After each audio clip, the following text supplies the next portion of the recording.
অম্বিকা কালনা ভাগীরথী নদীর পশ্চিম তীরে অবস্থিত পশ্চিমবঙ্গের মন্দির নগরী। এটি 18তম শতকের শেষের দিকে বর্ধমানের মহারাজদের পৃষ্ঠপোষকতায় গৌরবের শিখরে পৌঁছেছিল। এক যুগে কালনাই ছিল সমৃদ্ধ বন্দর, জলপথে চলত বাণিজ্য। তবে অনেক মন্দিরই কালের স্রোতে টিকে থেকে আজও নীরবে দাঁড়িয়ে আছে। এই মন্দিরগুলির বেশিরভাগেরই বিশদ প্লেস্তার কাজের সঙ্গে জটিল পোড়ামাটির অলঙ্করণ রয়েছে।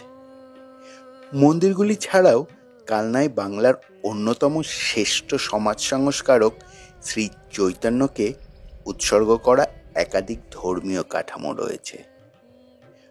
রয়েছে ঠাকুর রামকৃষ্ণদেবের চরণাশ্রিত সিদ্ধসাধক ভগবান দাস বাবাজির আশ্রম ব্রহ্মবাড়িতে পাতাল গঙ্গা। ভবা পাগলা হাজারো মনোমুগ্ধকর লোকগীতি রচনা করেছেন এই স্থানে বসেই। শাক্ত কবি কমলাকান্তের জন্মস্থান হল এই কালনা। পা রাখলাম পশ্চিমবঙ্গের মন্দির নগরী কালনায়। বেনারস যদি ভারতবর্ষের মন্দির নগরী হয়, কালনাও হচ্ছে পশ্চিমবঙ্গের মন্দির নগরী। চলুন আজকে ঘুরে দেখব পুরো কালনা শহরটা। এখানে যতগুলি মন্দির আছে পুরোটা আজকে আমি কভার করব। চলুন আমার সাথে, তাহলে ঘোরা যাক। এবারে বলি এখানে আসবেন কিভাবে। হাওড়া থেকে কাটোয়াগামী যে কোনো ট্রেনে পৌঁছে যান অম্বিকা কালনা স্টেশনে। আর শিয়ালদা থেকে আসতে হলে সকাল 8:06 শিয়ালদা কাটোয়া লোকাল আছে, সেটা এখানে ইন করে মোটামুটি 10:30টার মধ্যে।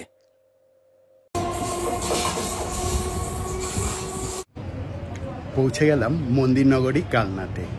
সকাল 8:06 শিয়ালদা কাটোয়া লোকালে উঠেছিলাম দমদম থেকে 8:17।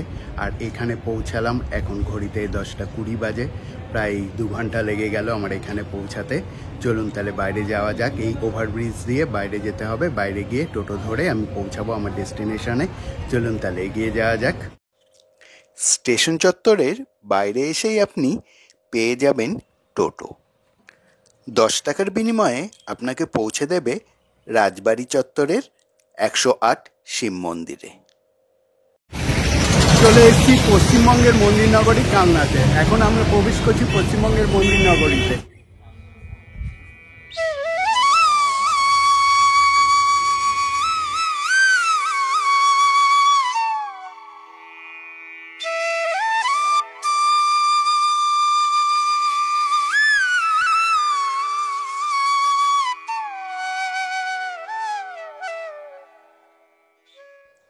প্রথমেই চলে এলাম নবকৈলাস মন্দির, যেটি 108টি শিব মন্দির নামে বেশি পরিচিত। এই নবকৈলাস মন্দিরের চত্বরটি আটচালা শৈলীতে নির্মিত। 108টি শিব মন্দির নিয়ে গঠিত। মন্দির দুটি সমকেন্দ্রিক বৃত্তে সাজানো রয়েছে। বাইরের বৃত্তে 74টি আর ভেতরের বৃত্তে 34টি মন্দির নিয়ে গঠিত। বাইরের মন্দিরগুলি বিকল্প কালো ও সাদা শিবলিঙ্গ রয়েছে, যখন ভিতরের সমস্ত মন্দিরগুলিতে শ্বেতশুভ্র শিবলিঙ্গ রয়েছে।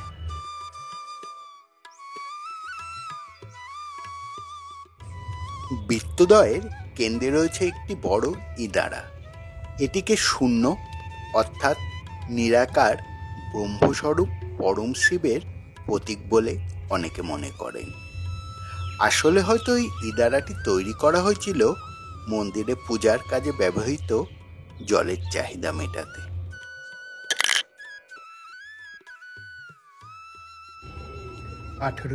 সালে বর্ধমানের মহারাজা তেজচন্দ্র বাহাদুর এই মন্দিরগুলির প্রতিষ্ঠা করেছিলেন।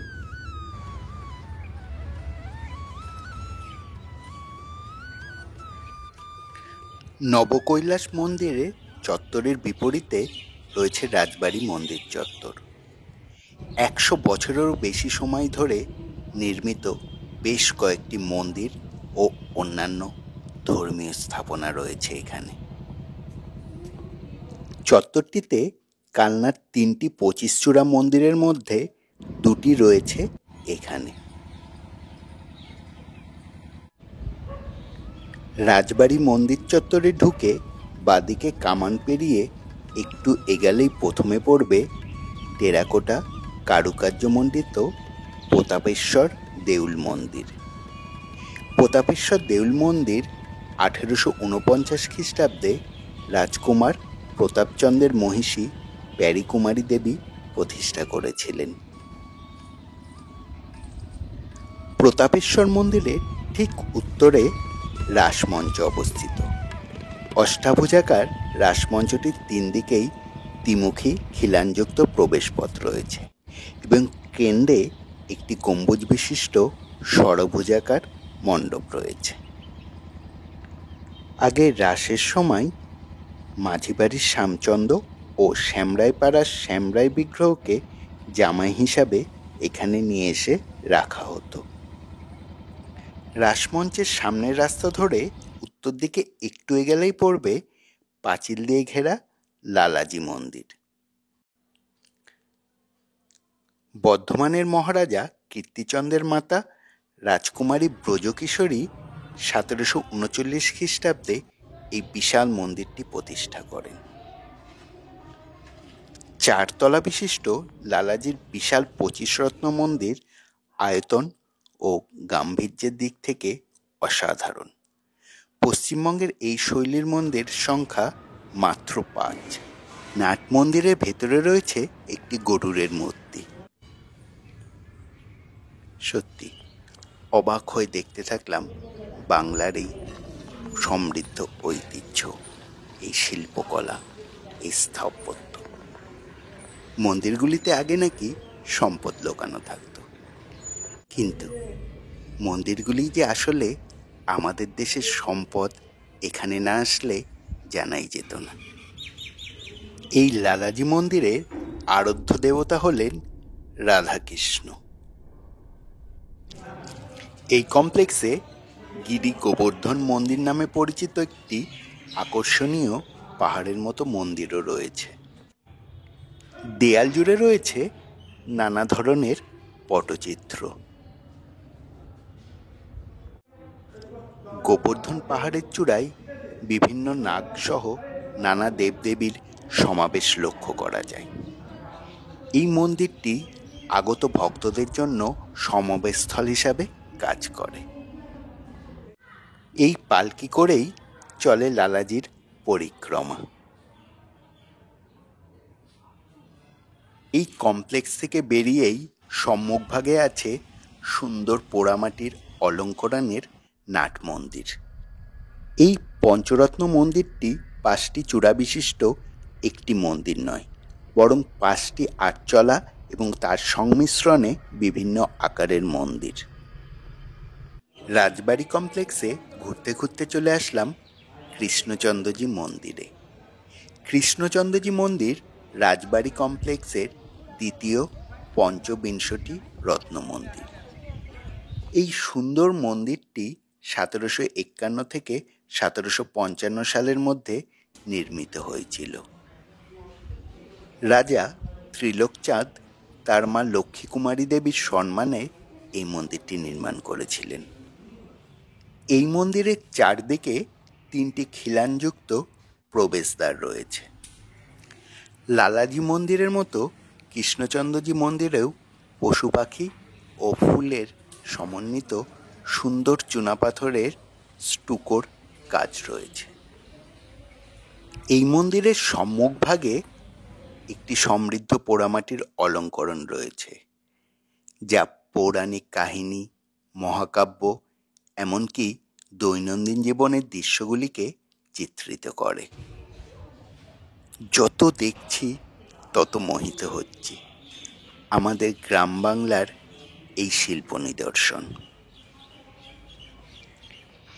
এই রাজবাড়ি কমপ্লেক্সের মন্দিরগুলি এবং 108 শিব মন্দির আর্কিওলজিক্যাল সার্ভে অফ ইন্ডিয়ার তত্ত্বাবধানে নিয়ন্ত্রিত এবং মন্দিরগুলিতে প্রবেশ করতে কোনো রকম মূল্য দিতে হয় না। এই মন্দিরের প্রধান দেবতা হলেন কৃষ্ণচন্দ্র এবং রাধা। এই মন্দিরের ঠিক পাশেই রয়েছে বিজয় বৈদ্যনাথ মন্দির। শিবের উদ্দেশ্যে নিবেদিত বিজয় বৈদ্যনাথ মন্দিরটি রাজা তিলকচাঁদ কর্তৃক নির্মিত হয়েছিল। এটি একটি ৮ চালা মন্দির, যার প্রবেশপথ।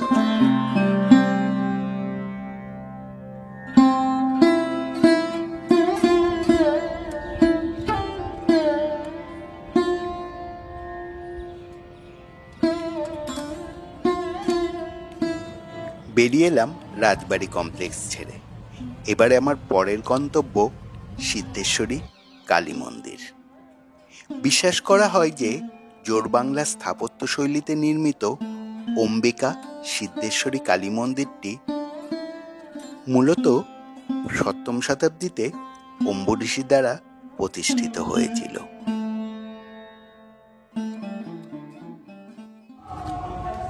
এখন আমি দাঁড়িয়ে আছি সিদ্ধেশ্বরী মাতার মন্দিরে। এই সিদ্ধেশ্বরী মাতাই মাতা অম্বিকা নামে পরিচিত হন এবং সেখান থেকে এখানকার নাম হয়েছে অম্বিকা কালনা। এই দেবীকে অনেকেই মনে করেন জৈন দেবী। তার নাম অনুসারেই এই শহরের নাম হয়েছে অম্বিকা কালনা। আজ দর্শনার্থীরা যে ভবনটি দেখতে পান তা একটি সংস্কারকৃত কাঠামো, যা ১৭৪১ সালে রাজা চিত্রসেন রায় দ্বারা গৃহীত হয়েছিল। এই মন্দিরের প্রধান দেবতা হলেন দেবী কালী এবং মূর্তিটি নিমকাঠ দিয়ে তৈরি। এই মন্দিরে নির্দিষ্ট কিছু তিথিতে কিন্তু এখনো পশু বলির প্রচলন আছে।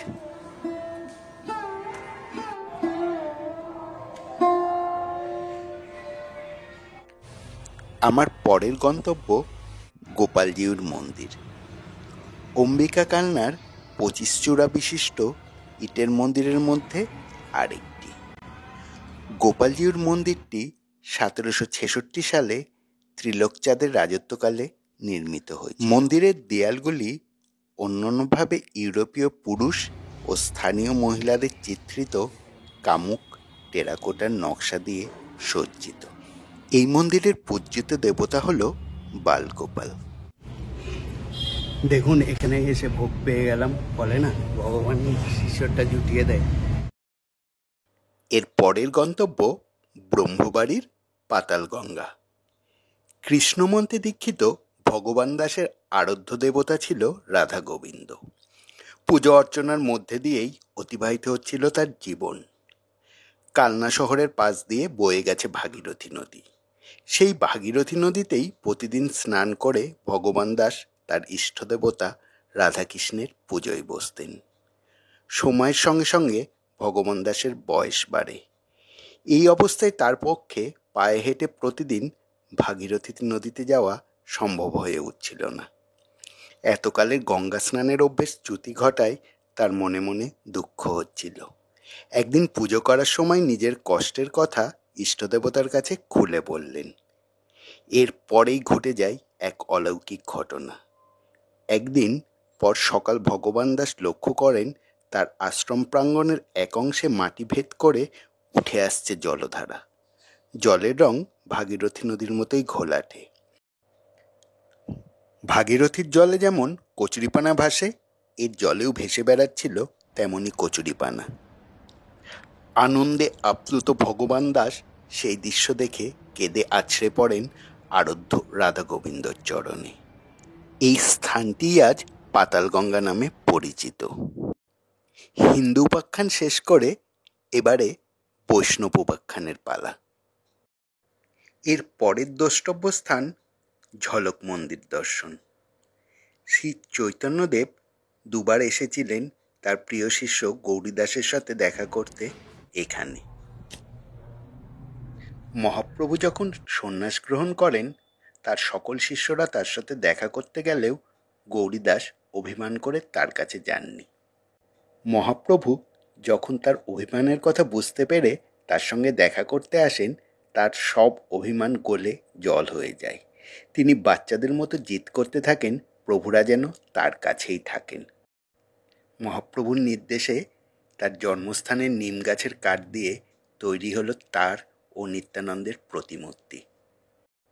তিনি তাকে বোঝালেন আসল আর এই মূর্তির মধ্যে কোনো প্রভেদ নেই। শ্রী গৌরীদাসের শ্রীহস্ত দ্বারা সেবিত মূর্তি আজও এখানে পূজিত হয়। এই হচ্ছে সেই নিম গাছ যার তলে মহাপ্রভু এসে বিশ্রাম গ্রহণ করেছিলেন। তার পাদযুগল এখানে এখনো রাখা আছে তার স্মৃতিচিহ্ন হিসাবে।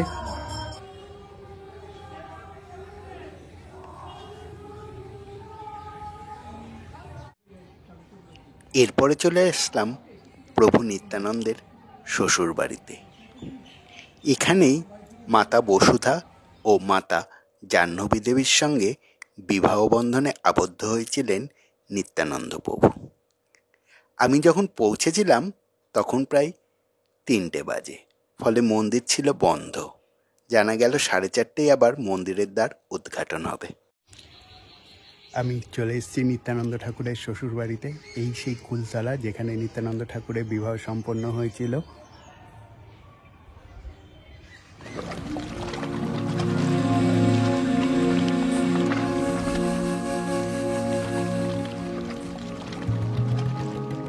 পড়ন্ত বেলায় ভাগীরথীর তীরে এসে মনটা কেমন যেন ভারাক্রান্ত হয়ে গেল।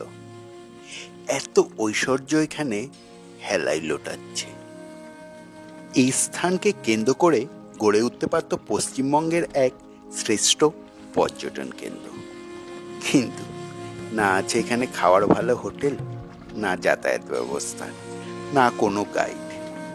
তাই এই দিকগুলিতে যদি প্রশাসনে একটু নজর দিত, ভ্রমণপ্রিয় বাঙালি ঠিক ছুটে আসতো এই মন্দির নগরীতে।